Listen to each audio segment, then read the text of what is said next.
Sziasztok! Megnézzük, hogy mire vágyik a szeretett kedves, a szeretett személy, mire vágyik veletek kapcsolatban, mi az ő jelenlegi helyzete, mit tudhatunk meg róla, ezek a kérdések az, amit most kérdezünk és felteszünk, mire vágyik veletek kapcsolatban.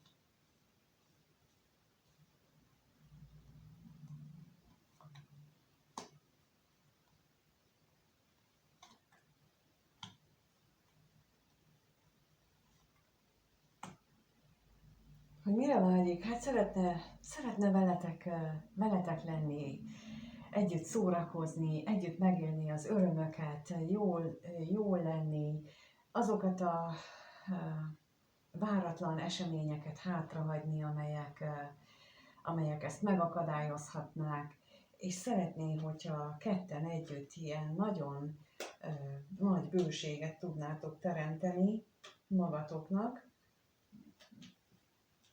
és hátra tudnátok hagyni a sok bizonytalanságot, ami a kettőtök kapcsolatát nehezíti. Na nézzük itt a tolvajt.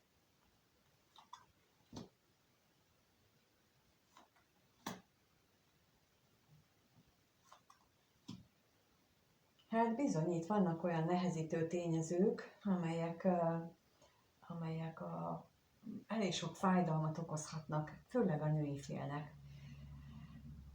Legalábbis ő úgy gondolja, hogy egy meglévő kapcsolat valamelyik részről, az sok fájdalmat okoz. Na és akkor nézzük még meg itt a bírót. Mi az a bizonytalanság itt? Lehet, hogy a lelki ház, tulajdonképpen ez a lelki ház, ez azt jelenti, hogy a belsőnk, a tudatalattunk, a titkos gondolataink, azok jelenleg nincsenek összhangban velünk, nincsenek összhangban vele, pontosabban azok a belső megélései, amit ő elnyom magában. Nagyon gyakran lehet azt megfigyelni az életünkben, hogy lenyomjuk. Nem engedjük ki például a fájdalmat, nem engedünk utat, hogy például kijöjjön a fájdalom. És ez leginkább azért szokott előtérbe jönni, mert hogy majd az idő meggyógyítja meg, szóval, hogy ilyenfajta szokás alakult ki a társadalomban, de ez nem azt jelenti, hogy ez jó szokás. Attól, hogy ez most kialakult, ez nem azt jelenti, hogy jó szokás, és pont ez a probléma, hogy nagyon gyakran nem engedjük meg, hogy ha valami rosszul érint bennünket, akkor azt meg is éljük, hanem hogy jaj, hát ezzel nem szokás foglalkozni, ez nem olyan nagy dolog, mondja más, miközben bennünket meg nagyon-nagyon dühít, vagy rosszul esik, hogy figyelmen kívül hagynak bennünket, és ezt így félresöpörjük, hogy jó, majd akkor nem foglalkozunk vele, de hát az ott marad, és akkor amikor gyűlik bennünk, akkor ez nagyon terhelővé tud válni. Na de látjuk, megnézzük, hogy mit gondol veletek kapcsolatban ez a szeretett személy, milyen gondolatai vannak ennek a szeretett személynek a nézővel kapcsolatban. Erre kérünk most. Mit gondol?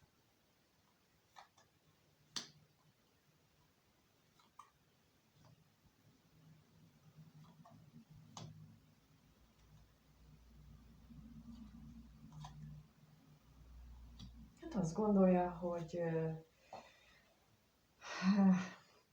vagy egy csalfa szerelem az, amit ahogyan rátok gondol, tehát hogy ti csalfák vagytok, vagy csalárdok, vagy pedig egy nagyon mély kötődésen alapuló, mély érzésekkel viseltetik irántatok, amiben amiben nagyon nagy hangsúlyt kap a beszélgetés, illetve az, hogy egymás megértése, és ezeknek a fontossága. Na nézzük a hamisságot, hogy mit jelent itt a hamisság. Hát inkább ezt az utóbbit érzékelem, mert hogy láthatóan elképesztően nagy vágyakkal van, de azt is látszik, hogy ő, na itt van az, amikor lenyomja magában ezeket a vágyakat, ami meg is betegíti őt, és nem tudja, hogy mitől beteg, nem tudja, hogy mitől érzi rosszul magát, hát attól, hogy nem enged utat a vágyainak, és bizony ez szokott ide vezetni, ahogy az előbb elmondtam. Már nézzük az utazást, hogy akkor ez itt mire lehet számítani fizikai síkon.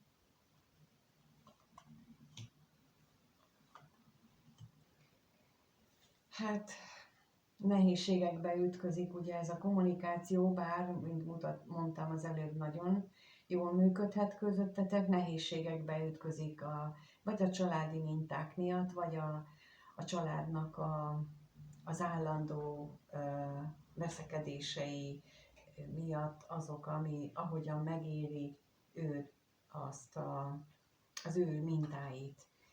Tehát, hogy esetleg fél attól, hogy elmondja neked azt, hogy milyen jó, vagy mennyire szereti, amikor beszélget veled, mert ez nem szokás az ő családjában, vagy fél attól, hogyha ő beszélgetne veled, akkor kibeszélni a családját, és ezt ő nem szeretné kibeszélni, mert hogy az megint akkor így ártana az ő nézőpontja szerint a családjának, tehát azzal, hogy beszél róla, akkor ezzel ártana. De minden esetre az látszik, hogy ő benne a vívódás az nem azzal van, hogy most valójában mit is érez irántad, hanem azt, hogy ő saját magába ezt hogyan tudja beéleszteni. Mert láthatóan mély érzésekkel van, nagyon is mély érzésekkel, és mindent szeret vele csinálni, a beszélgetéstől a szórakozásig, az együttlétig. Vágyik is arra, hogy ez megtörténjen, viszont ez nagyon ütközik az ő családjával, vagy a családi elköteleződésével, ahogyan ő ezt megéli. Na nézzük akkor az érzéseket, hogyan érez ez a szeretett személy a néző iránt, ez a kérdés, hogy hogyan érez ez a szeretett személy, mit érez iránta, lássuk. Mit érez ez a szeretett személy a néző iránt, milyen érzései vannak, mit érez iránta.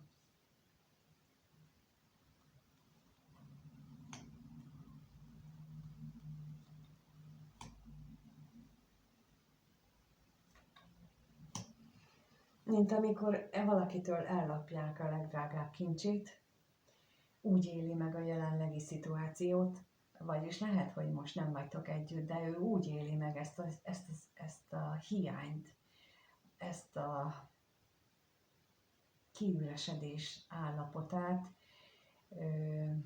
de ez egyfajta lelki megújulást is eredményez nála. Na nézzük ezt a tolvajt.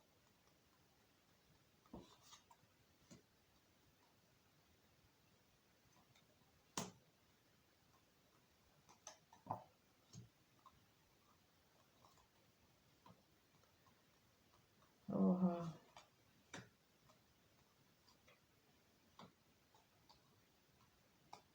Nagyon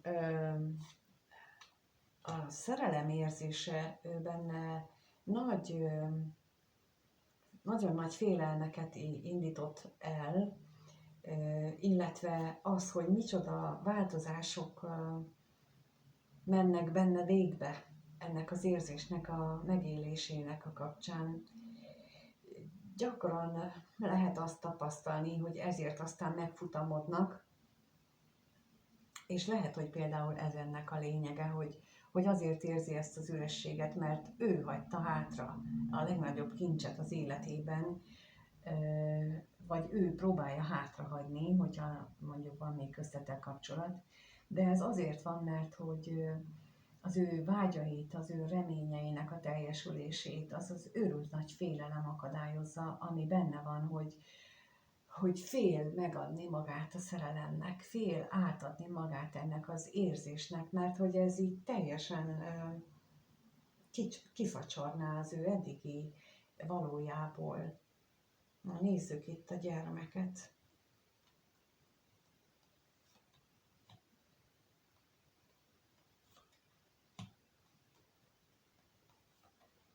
Hát itt azt mutatja, hogy van azért köztetek távolság, mint ahogy az előbb is mondtam, hogy úgy látszik, hogy van, és ez a távolság ráadásul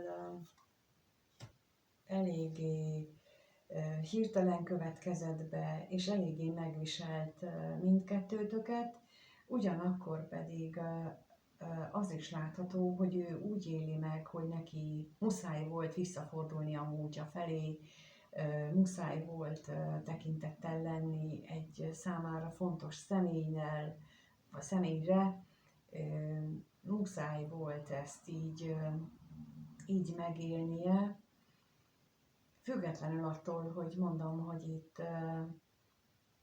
vagy pontosan éppen azért, amit itt az előbb elmondtam, hogy őt megrémítette ennek az érzelemnek a mélysége.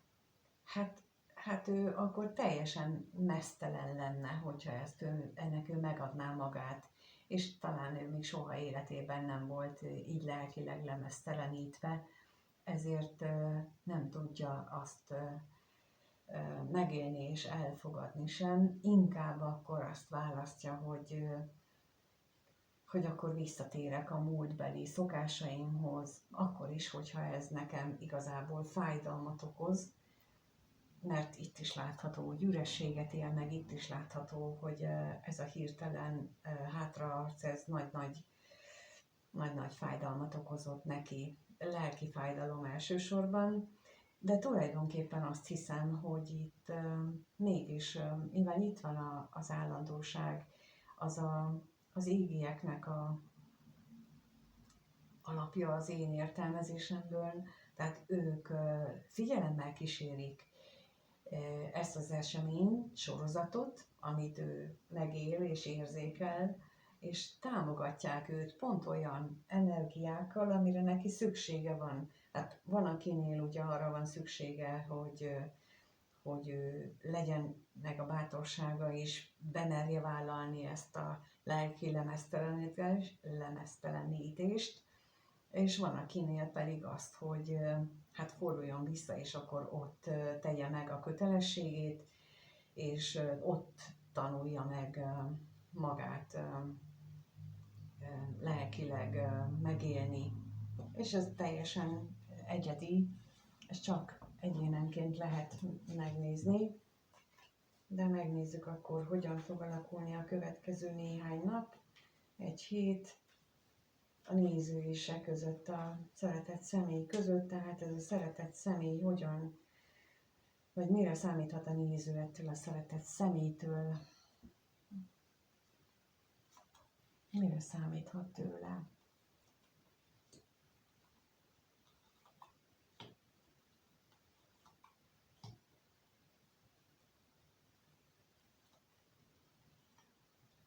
Hát itt egy szenvedélyes, szerencsés, szenvedélyes szerelemről van szó, ami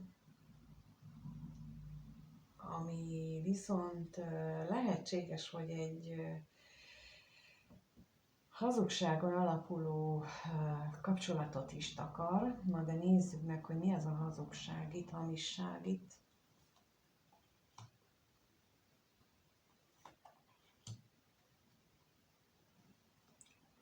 Hát elképzelhető, hogy valahol nem beszél rólad, nem beszél arról, hogy milyen vágyakat él meg veled kapcsolatosan, vagy hogy kinek milyen vágyakat vagy ígéreteket tett, így az érzésekkel és vágyakkal összefüggésben. Nézzük itt ezt a szerencsétlenséget, hogy most akkor jönni fog, nem fog jönni. Lesz találkozás, nem lesz találkozás.